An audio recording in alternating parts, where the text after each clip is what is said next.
माझं भाग्य समजतो। 1999 सालापासून एका माथाडी कामगारांच्या मुलाला आदरणीय पवार साहेबांनी राजकारणामध्ये संधी दिली। 5 वेळा आमदार, 1 वेळा मंत्री, आणि आता ज्यावेळेला आव्हान होतं त्या आव्हानाच्या वेळेला सातारा जिल्हा चव्हाण साहेबांच्या जिल्ह्यामध्ये माझ्यासारख्या कार्यकर्त्याला संधी देऊन त्यांनी या ठिकाणी मला निवडणुकीला समोर जाण्यासाठी, या ठिकाणी लोकसभेचं नेतृत्व करण्यासाठी पाठवलेलं आहे। मला अभिमान आहे आणि मला खरोखर आनंद आहे।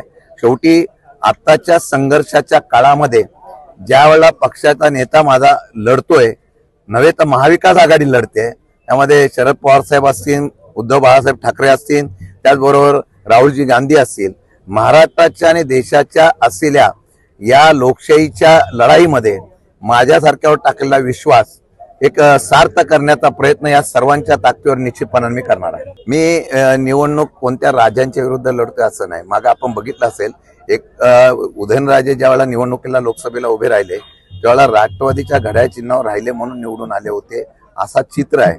99 पासून हा राष्ट्रवादीचा बालेकिल्ला आहे आणि आता महाविकास आघाडी एकत्र आहे। मी आव्हान कोणाचं समजत नाही। माझं म्हणणं आहे की जनतेने ही निवडणूक हातात घेतलेली आहे। लोकसभेच्या निवडणुकीला जर आपण बघितलं तर 100% सातारा जिल्हा नव्हे तर महाराष्ट्रामध्ये जनता निवडणूक आणि तरुण विशेषतः ही निवडणूक हातात घेतील, शेतकरी निवडणूक हातात घेतील आणि इतिहास घडेल। आणि माझं आव्हान कोणाला नाही, माझं फक्त काय, माझ्या पक्षाने टाकलेला विश्वास सार्थ करण्यासाठी मी प्रयत्न करेल आणि लोकांच्या विश्वासावर आजपर्यंत सातारा जिल्ह्याला प्रगतीवर नेण्यासाठी एक विजन असणारा कार्यकर्ता असावा अशी लोकांची आणि तरुणांची अपेक्षा आहे। आणि मी विधानसभा, विधान परिषद किंवा महाराष्ट्राच्या प्रश्नासंदर्भात सातत्याने अभ्यासपूर्ण बोलत असतो। कदाचित उद्या जनता ज्यावेळेला निवड करण्याचा प्रयत्न करेल तेव्हा भविष्य काळामध्ये आपला डेव्हलपमेंट या सातारा जिल्ह्याची पुढे नेण्यासाठी कोण पात्र आहे याचा विचार करून माझ्यासारख्याला संधी जर दिली आणि देतील हा विश्वास आहे। मी 100% हा सातारा जिल्हा बदलण्याच्या संदर्भामधला यशस्वी अशा प्रकारचा प्लॅन निश्चित स्वरूपात कृतीत आणेल हा विश्वास देतो। साताऱ्यामधला दावा करताना साताऱ्याचा निवडणुकीचा निकाल हा आता लागल्यात जमा आहे, माझ्या उमेदवारीमुळे नाही। जी काही या महाराष्ट्रातल्या जनतेचा असंतोष आहे, सातारा जिल्ह्यामध्ये आता दुष्काळाची परिस्थिती आहे।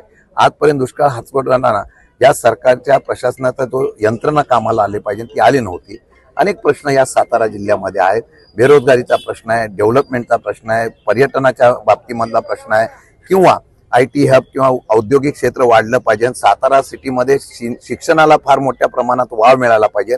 अशा प्रकारच्या अनेक प्रश्नाला डेव्हलपमेंट करून हा सातारा जिल्हा पुढे नेण्याचा एक विजन करण्याचा प्रयत्न मी 100% करेल आणि ते यशस्वी करेल, हाच माझा अजेंडा असेल। मला हे कळत नाही की आता आव्हान असतं तर उमेदवारी महायुतीने पहिली जाहीर करून टाकली असती। जाहीर त्यांनी महायुतीने अजून उमेदवार जाहीर केला नाही, त्याचा अर्थ त्यांचा विश्वासार्थ नाही। अजूनही तुम्हाला मी सांगतो की सातारा जिल्ह्याचा निकाल फार वेगळा असेल असं समजू नका। उमेदवार मी आहे म्हणून बोलतोय असं नाही, मी एक सामान्य कार्यकर्ता आहे, पण 100% सातारची जनता हा निर्णय फार मताधिक्याने लावतील असा विश्वास मला आहे।